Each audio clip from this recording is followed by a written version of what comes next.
What's up, everybody? Welcome to episode 134 of the Idiotic Sports Talk. I'm your host, named Gavin, coming to you live from my dining room table, and I want to give you all the NFL Week 6 recap.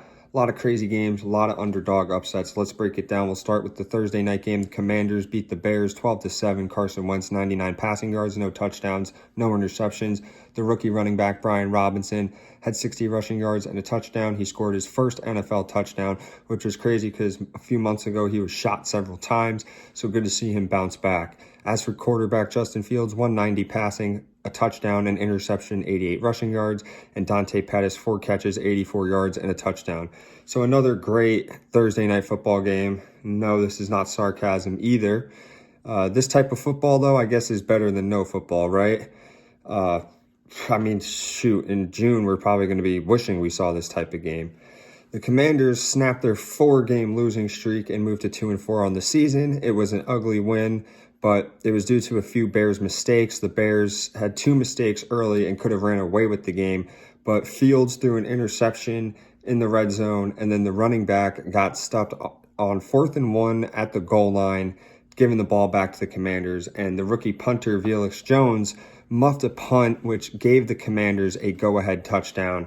Because of that, the Bears are now 2-4. On to the Sunday games. The Giants beat the Ravens 24-20. Daniel Jones, 173 passing, 2 touchdowns, no interceptions, and a fumble. Saquon Barkley, 83 rushing yards and a touchdown. And rookie tight end Daniel Bellinger, 5 catches, 38 yards, and a touchdown. As for Lamar Jackson, 210 passing, a touchdown, interception, fumble, and 77 rushing yards. Kenyon Drake had 119 rushing yards and a touchdown, and Mark Andrews, 7 catches for 106 and a touchdown. So the Giants are able to pull off a fourth quarter comeback to go 5-1 on the season. Daniel Jones had a solid game along with Barkley, and the Giants defense made some noise. They got an interception late in the fourth quarter, which swung the momentum. The rookie Kayvon Thibodeau called game with a sack fumble on Lamar, and the Ravens blow another 10-point lead in the fourth quarter. It started with a bad snap from the center to Lamar, and Lamar just kind of tried to make a play out of it, just threw it very recklessly, and it got picked off. And it just seems like the Ravens can't close games this year, and because of that, they are now 3-3. Next game is the Colts beating the Jaguars 34-27. Matt Ryan, 389 passing, 3 touchdowns, no interceptions. Deion Jackson, 42 rushing yards and a rushing touchdown. He also had 10 catches for 79 yards. Receiver Michael Pittman Jr., 13 catches for $134. As for Trevor Lawrence, 165 passing, a touchdown, no interceptions, and 2 rushing touchdowns. Travis Etienne had 86 rushing yards on the afternoon, and wide receiver Christian Kirk had a receiving touchdown. So the Colts were able to get a big win at home over their division rivals to go 3 wins, 2 losses, and 1 tie on the season. And Matt Ryan had his best game as a Colt so far this season. And second-year running back Deion Jackson had a huge game, stepping up for the injured Jonathan Taylor.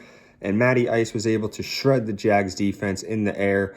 And he had a clutch touchdown drive in the final 2 minutes to win the game. And the Jags just got ran all over by the Colts. The Jags were able to run all over the Colts. They had 243 rushing yards compared to the Colts' 45 rushing yards, but the Colts were able to shred them through the air as Trevor Lawrence wasn't able to get anything going in the air. He did have a good game, 3 total touchdowns, no turnovers, but his defense let him down. He let me down too in fantasy. I decided to start him. They got me -4 points. So silly of me to do that. And the Jags fall to 2-4 after now losing their 3rd straight game. Next, the Patriots beat the Browns 38-15. Bailey Zapp, the rookie, 309 passing, 2 touchdowns, no interceptions, and a fumble. Ramondre Stevenson, 76 rushing yards and 2 touchdowns as well. And the rookie Tyquan Thornton, a receiving and rushing touchdown in the afternoon. As for Browns QB, Jacoby Brissett, 266 passing, a touchdown, 2 interceptions, and a fumble. And Amari Cooper, 4 catches for 44 yards and a touchdown. So the Patriots moved to 3-3 after a dominant win on the road against the Browns. The rookie Zapp played phenomenal this game, and the Pats' run game was able to just slash through the Browns' defense. And speaking of defenses, the Pats' defense was able to get 2 interceptions, 2 forced fumbles, and 4 sacks. They also shut down Nick Chubb and the Browns' running game all afternoon, and Jacoby Brissett had a very bad game with 3 total turnovers. Browns offense had no answers for the Pats defense, and because of that, the Browns now go to 2-4 after losing 3 straight games. Next, the Bengals beat the Saints 30-26. Joe Burrow, 300 passing, 3 touchdowns, no interceptions, and a rushing touchdown. Jamar Chase, 7 catches for a $132 and 2 scores. Andy Dalton, 162, a touchdown, no interceptions, and Traquan Smith, 3 catches, 43 yards, and a touchdown. So the Bengals win in a back-and-forth game to go to 3-3 on the year. The LSU boys, Burrow and Chase, return to where they won a national championship in college, and they put on a show. As Joe Burrow was able to get 4 total touchdowns, Jamar Chase caught 2 of the touchdowns from Burrow. And despite not having his top 3 wide receivers in the game, Andy Dalton has played pretty good, filling in for an injured Jameis Winston. Unfortunately, the Saints defense just could not stop Burrow and Chase. Saints are now 2-4. Next, the Steelers beat the Bucs 20-18. Kenny Pickett, the rookie, 67 passing yards, a touchdown, no interceptions, but he left the game with a concussion. So in comes Mitch Trubisky, 144 passing yards, a touchdown, and no interceptions. Chase Claypool, 7 catches for 96 yards and a touchdown. As for Tom Brady, 243 passing, a touchdown, and no interceptions. Leonard Fournette, the running back, 63 rushing yards, 6 catches for 38 yards and a touchdown. So the Steelers snapped their 4-game losing streak with an impressive win over the Bucs to go 2-4. And despite getting hurt in the third quarter, Kenny Pickett was able to get his first win of the season of his NFL career against an all-time great in Tom Brady. And Trubisky stepped up for an injured Kenny Pickett. He did a great job leading a clutch TD drive and just did not turn the ball over. And even without TJ Watt on the Steelers defense stepped up with 2 sacks, and they were putting Tom Brady under pressure and hitting him all game long. The Steelers defense was able to hold the Bucs offense to just field goals instead of touchdowns in the red zone. And the Bucs' explosive offense couldn't get anything going against this injured Steelers defense. Because of that, the Bucs fall to 3-3. Next, the Falcons get a win over the Niners, 28-14. Marcus Mariota, 129 passing, 2 touchdowns, no interceptions, 50 rushing yards, and a rushing touchdown.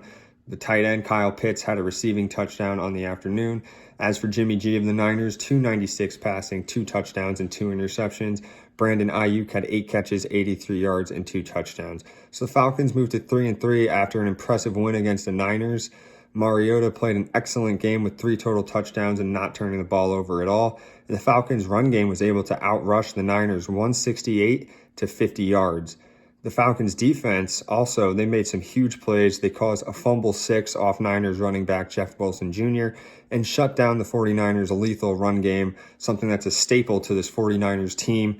And since the run game got shut down, Jimmy G was forced to throw the ball, and it didn't work out good for him, and as it resulted in 2 interceptions.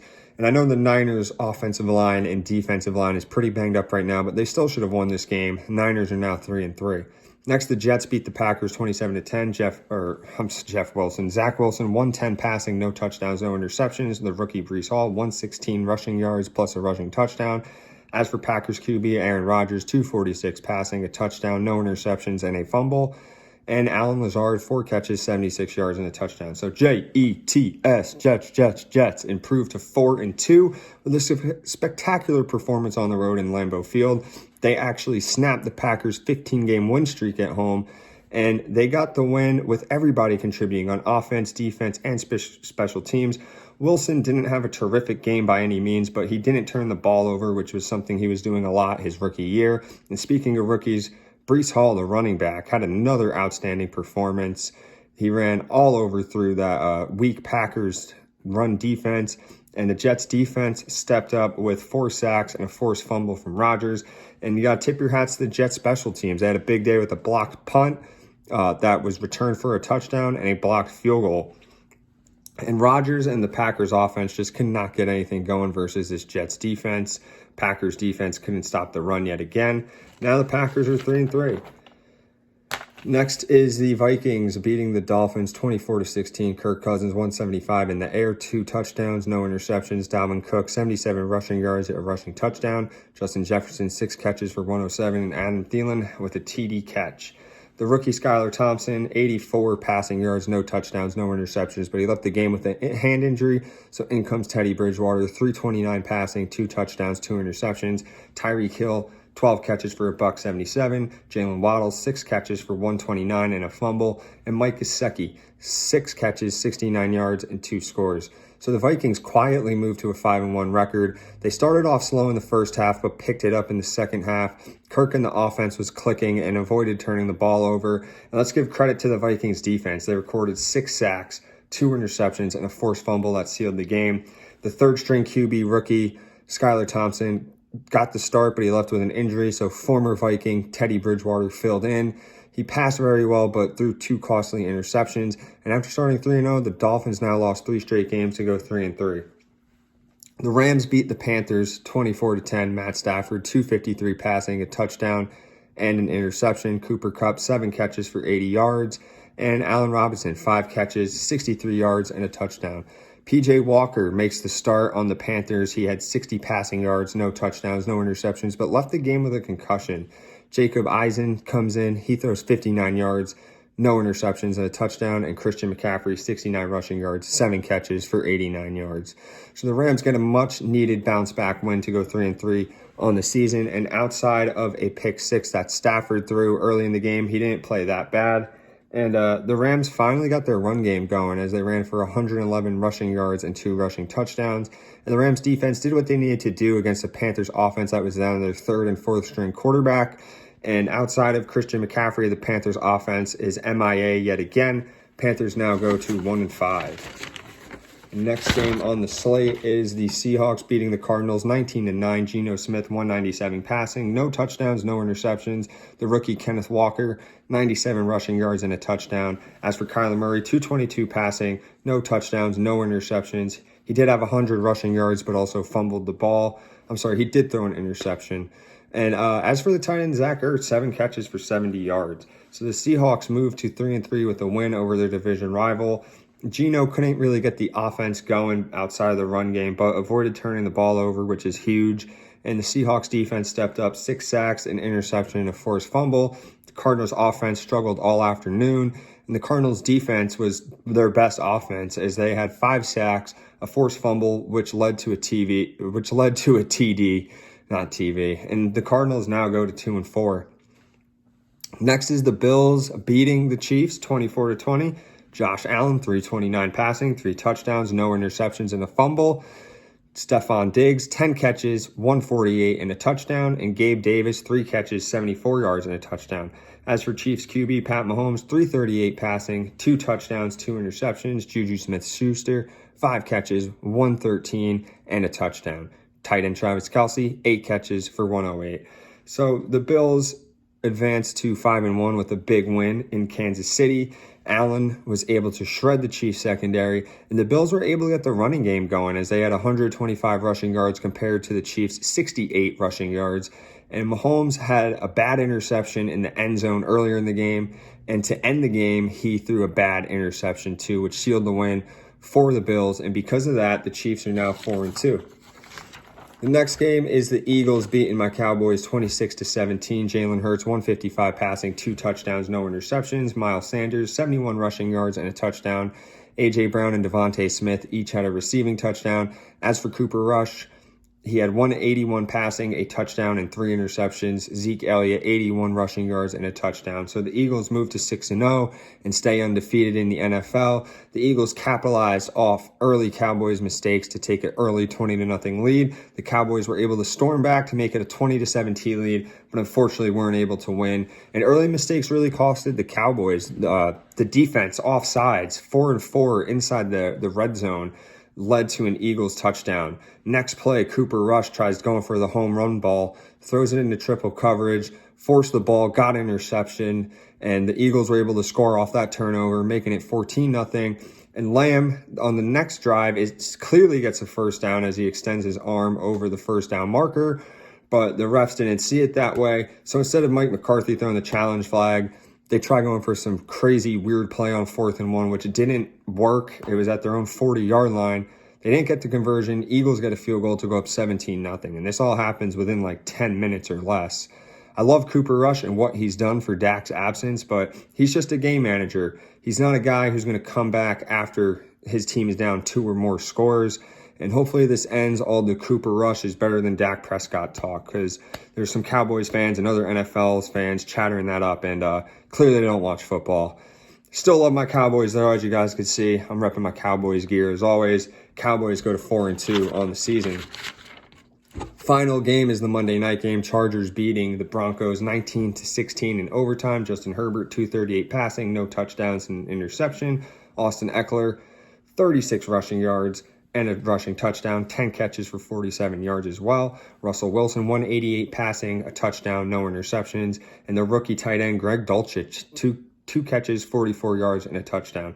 So the Chargers pick up a win over their division rival. They go to 4-2. They now won 3 straight. Justin Herbert really didn't have an impressive game, but Austin Eckler showed up like he has been all season. And the Chargers defense had 4 sacks and was able to shut out the Broncos offense in the second half. And honestly, Russell Wilson was cooking in the first half, throwing 12 of 17 for 173 yards and a touchdown. But in the second half and in overtime, Russell Wilson threw for 3 out of 11 for just 15 yards and no touchdowns. Wilson and the Broncos offense just continues to look disgusting. They now lost their 3rd straight game. Broncos country, let's cry, because the Broncos are now 2-4. That's it for the Week 6 recap. Thank you all for listening. Remember to subscribe to my YouTube channel. Follow me on my Instagram. Take care and have a wonderful night.